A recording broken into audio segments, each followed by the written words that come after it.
Selamat pagi para mahasiswa yang terkasih.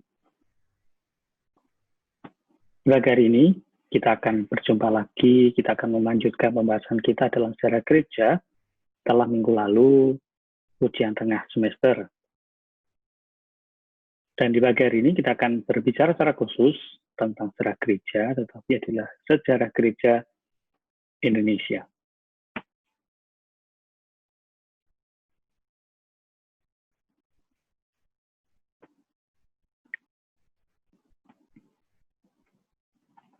Yang pertama adalah pendahuluan.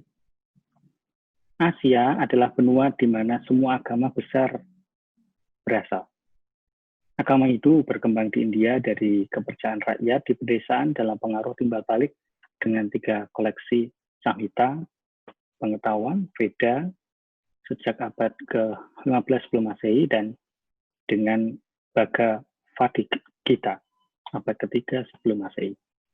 Hinduisme tersebar di Asia Tenggara dan dianut di luar India hanya di Bali dan tempat-tempat imigrasi orang Hindu.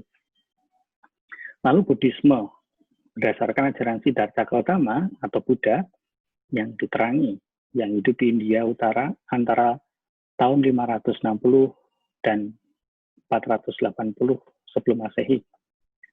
Buddhisme tersebar di Asia Tengah, Tiongkok, Jepang, Tibet, dan Asia Tenggara. Berikutnya, kepercayaan Zoroaster dimulai oleh Zarathustra abad ke-6 sebelum Masehi di Persia. Maka pengaruhnya disebut juga umat Parsi yang masih hidup di sekitar Bombay, India. Lalu agama Kristen memandang diri sebagai kemudian agama Yahudi dan ditawarkan oleh Yesus Kristus di Palestina 30 hingga 33 sebelum Masehi. Lalu tersebar ke seluruh dunia. Di Asia, Gereja Nesaria mewartakan kabar gembira Injil tentang Yesus Kristus sang penyelamat dari Irak abad ke-2 sampai Tiongkok abad ke-7 dan India abad ke-3. Misionaris dari berbagai bangsa Eropa menyebarluaskan agama Kristen di seluruh Asia sejak abad ke-16. Agama Islam diwartakan oleh Nabi Muhammad 570 hingga 632 sesudah Masehi. Di Mekah dan Madinah lalu diperluaskan ke Afrika Utara, Timur Tengah, Pakistan, Tiongkok, dan Asia Tenggara sejak abad ke-13. Indonesia merupakan sebuah negara memiliki 13.000 buah pulau. Luas wilayahnya dari barat ke timur 5.110 km dan dari utara ke selatan 1.888 km. Bahasa nasionalnya adalah bahasa Indonesia. Dan di Indonesia sendiri terdapat 30 jenis bahasa daerah. Bangsa Indonesia memiliki banyak kelompok suku, namun mereka memiliki satu semboyan, Bhinneka Tunggal Ika, yang berarti berbeda-beda tetapi satu bangsa, satu bahasa, dan satu tanah air, satu dalam perbedaan. Menurut buku petunjuk Gereja Katolik Indonesia tahun 1997, jumlah umat Katolik Indonesia pada tahun 1994 sebanyak 5.250.522. Terdapat 34 keuskupan, 2.213 imam, terdiri dari 741 imam projo, dan 1.472 imam religius. 876 orang Buddha dan 5.863 suster. Menurut buku tersebut, jumlah umat Katolik terbanyak di Keuskupan Agung Ende, sebanyak 630.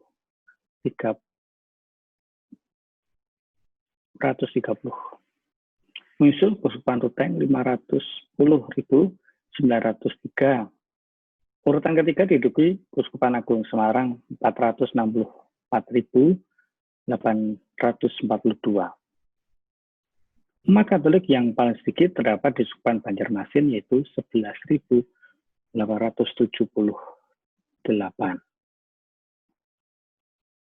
Falsafah bangsa pemerintah Republik Indonesia adalah demokrasi yang berdasarkan Pancasila dan Undang-Undang 1945.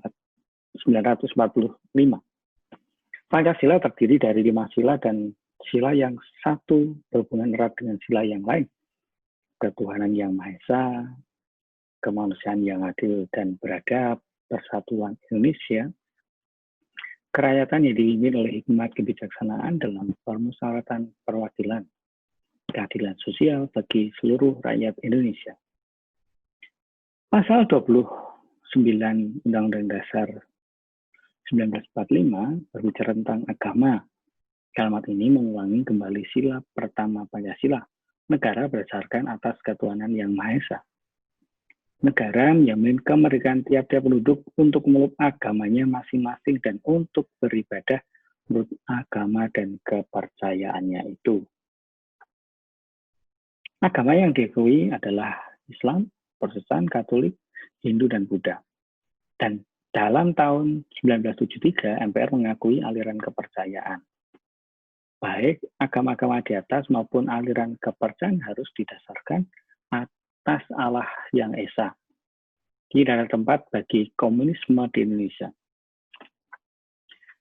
Wilayah Indonesia menerima agama Hindu dan Buddhisme abad ke-5 yang tersebar di seluruh pulau Jawa.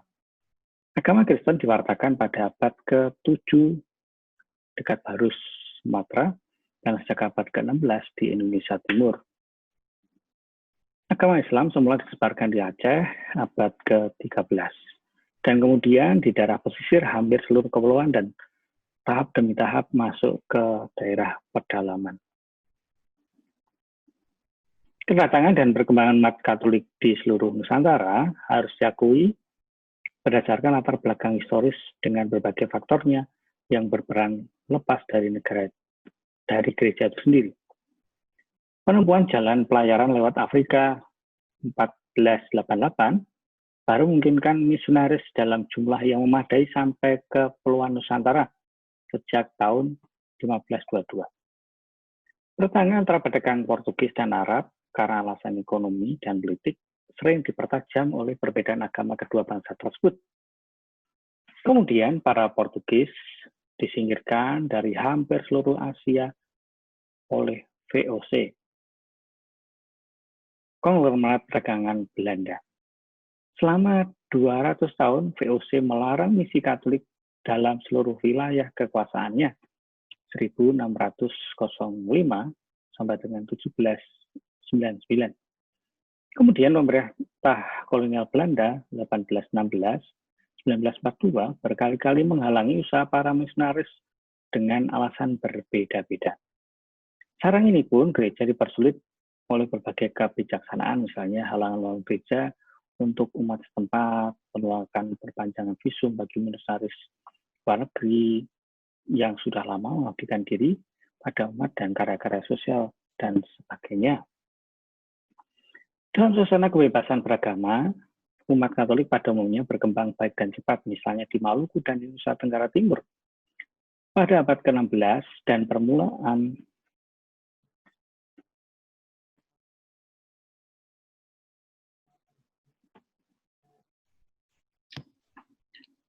dalam suasana kebebasan beragama, umat Katolik pada umumnya berkembang baik dan cepat, misalnya di Maluku dan Nusa Tenggara Timur pada abad ke-16 dan permulaan abad ke-17. Tetapi makin kuat posisi VOC, makin terdesaklah umat Katolik. Maka pada abad ke-19, para imam projo terpaksa melalui pewartaan baru hampir dari awal lagi, kecuali di Flores Timur. Perlahan-lahan orang-orang pribumi mulai masuk gereja lagi. Waktu para misionaris Yesuit mulai mewartakan Injil di antara mereka. Misi di Flores berkembang lancar dan di beberapa tempat lain pun jemaat-jemaat kecil tumbuh, mundur, maju lagi. Baru pada awal abad ini, tumbuhnya gereja-gereja partikuler sempat disiapkan secara terencana antara lain, karenanya tersedianya tenaga. Penemuan metode yang tepat dan keinginan banyak orang untuk mengenal dan menerima Injil.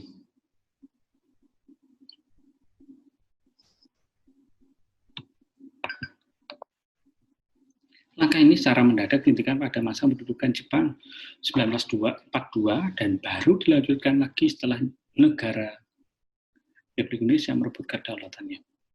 Baru sejak tahun 70-an, tahap persiapan berubah menjadi tahap semakin mandirinya gereja-gereja lokal. Bahkan ada keuskupan dan ordo yang sudah mengutus misionaris ke daerah dan negara lain. Maka dapat kita bedakan 4 tahap atau periode dalam sejarah Gereja Katolik Indonesia. Gereja di Indonesia di bawah Prefektur Apostolik di Goa, yaitu pembentukan umat perdana di Ternate, gereja di bawah penjajahan Portugis, penyebaran agama Katolik di seluruh Nusantara, dan gereja di bawah VOC. Gereja di Indonesia pada abad ke-19, lepas dari Prefektur Apostolik Goa, misionaris mulai berdatangan ke Indonesia, Romo-Romo Projo ke Romo-Romo Yesuit. Gereja di Indonesia pada abad ke-20, pemekaran wilayah, tarekat-tarekat dan ordo para imam berdatangan ke Indonesia. Gereja Indonesia setelah kemerdekaan menuju gereja yang hierarkis. Untuk mengurus lebih lanjut, kita melihat juga sejarah konferensi wali gereja, partai Katolik, beberapa ordo, atau kongregasi beberapa tokoh seperti Kasimo, Sugio Pranoto, Yosudarso, perguruan tinggi Katolik, rumah sakit Katolik, dan peranan kaum awam, dan lain-lain. Gereja di Indonesia di bawah Prefektur Apostolik Goa. Kontak sepintas abad ke-7 hingga ke-13. Agama Kristen sudah tertanam di pantai barat Sumatera Utara sejak pertengahan abad ke-7 atau abad ke-8. Menurut seorang penulis sejarah, Shah Abu Salih Al-Amini, abad ke-12 di Mesir, di kota Vankur, sekarang harus di pantai barat Sumatera Utara dekat di Bolga, sudah terdapat umat Kristen yang termasuk gereja Nestorian. Abu Salih menulis sebagai berikut. Vansur, di sana terdapat banyak gereja dan semuanya adalah dari Nasarihah, dan demikianlah keadaannya di situ. Dan dari situ bersalah kapur barus dan bahan itu meresik dari pohon. Dalam kota itu terdapat satu gereja dengan nama Bunda Perawan Murni Maria.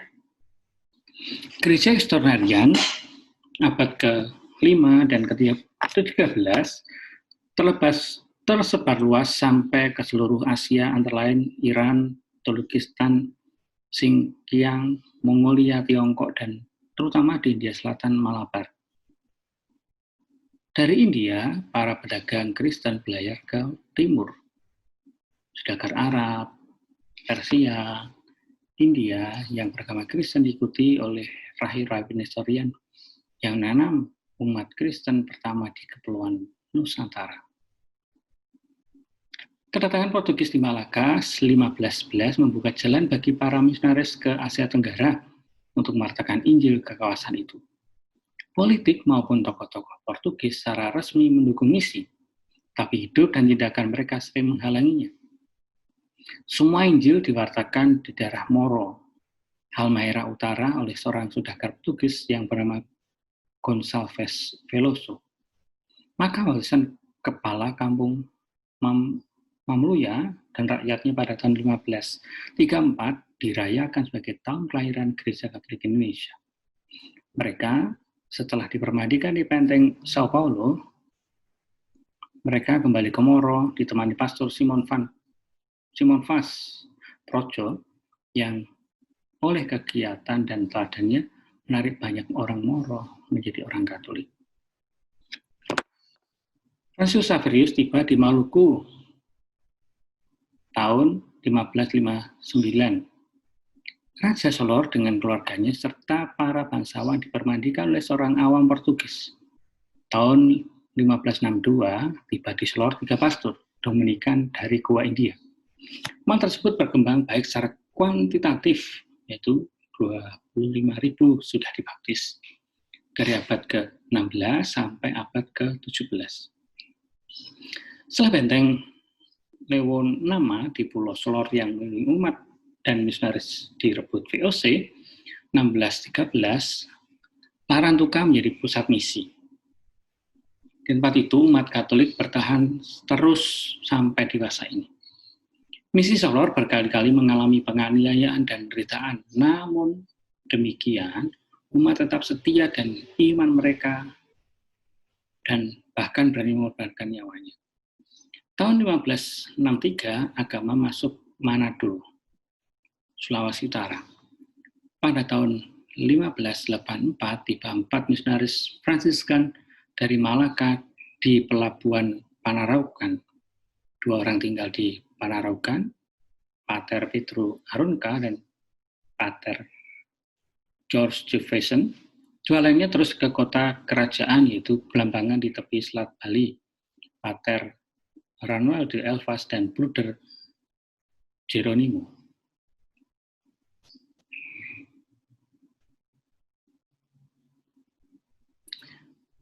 Francis Xaverius tiba di Maluku tahun 1559. Raja Solor dengan keluarganya serta para bangsa dipermandikan oleh seorang awam. Maaf, ini mengulangi. Sampai gereja di bawah penjajahan Belanda. Sampai tahun 1581, pemerintah Belanda selalu membeli cengkeh dan rempah-rempah di Lisbon. Dalam tahun 1581, Portugis bergabung dengan Spanyol yang merupakan musuh tua dari bangsa Belanda. Maka hubungan dagang antara Portugis dan dengan Belanda putus. VOC dibentuk oleh pemerintah Belanda sebagai badan hukum dagang. VOC tiba di Maluku tahun 1605 yang merupakan sasaran utama komuni. Mereka mengikuti cara kerja pedagang Portugis dengan mengikutsertakan pendeta-pendeta Protestan untuk memelihara dan memperhatikan kehidupan rohani. Dan pada saat yang sama mereka melaksanakan pemberitaan firman kepada orang-orang pribumi. Maluku direbutnya dari pemerintah Portugis. Para misionaris dikejar-kejar dan akhirnya diusir oleh penguasa VOC. Pada masa itu terdapat pertengahan kepentingan politik antara dagang dan tentara asing, Portugis, Spanyol, Belanda, dan Inggris. Tapi juga di antara para raja-raja serta sultan pribumi, Ternate, Tidore, Jelolo, Bacan, Makassar, Goa, Bima. Ditambah lagi dengan pertentangan lama antar kaum adat. Mereka terus berdatangan atau bergabung satu sama dengan yang lain. Koalisi berganti-ganti. Umat Kristen sangat dirugikan oleh keadaan politik yang tidak stabil itu. Karena iman tidak sempat ditanam dengan kuat di masa perang. Namun demikian, pada abad ke-17, umat Katolik Maluku sudah mencapai kurang lebih 150.000. Sebagian umat Katolik Maluku terpaksa menjadi Protestan karena tekanan pejabat VOC. Sebagian murtad sama sekali. Selama masa VOC 1602-1799, ibadat Katolik dilarang di seluruh wilayah kekuasaannya sesuai pandangan masa itu di Eropa. Bahwa yang berkuasa menetapkan agama bawahannya. Sesudah para misionaris diusir dan umat pribumi dipotong bunganya dengan gereja universal, pusat VOC yang lain adalah Batavia, sekarang Jakarta. Batavia merupakan pusat perdagangan VOC dan pada saat yang sama menjadi pusat gereja Katolik. Selama masa kekuasaan VOC, imam-imam Katolik diancam hukuman mati kalau mereka berani masuk wilayah kekuasaan VOC. Mereka ditangkap, diusir atau dipenjarakan, bahkan dibunuh. Seperti Pater Egidius de Bleu SC di Benteng Batavia yang meninggal 1624. Di mana-mana umat dianiaya oleh para sultan yang berkoalisi dengan VOC. Maka puluhan umat Katolik menjadi saksi iman atau martir di bumi antara lain di Jawa, Solor, Adunara, Maluku, Sumatera, dan Kalimantan. Sejak semula, VOC tidak mengizinkan misionaris Katolik di wilayah kekuasaannya. Bila suatu daerah Katolik direbut, seperti Ambon 1603 atau Manado 1660, para misionaris diusir dan umat yang ditelantarkan, urusan pewartaannya diserahkan ke sedeling Protestan. Akibatnya, banyak daerah Kristen di Indonesia Timur kehilangan imannya. Walau begitu, terbentuklah beberapa umat Katolik terbatas dan untuk sementara saja, yaitu selama diberikan perlindungan oleh beberapa raja, sultan atau kambingi Inggris, misalnya di Makassar.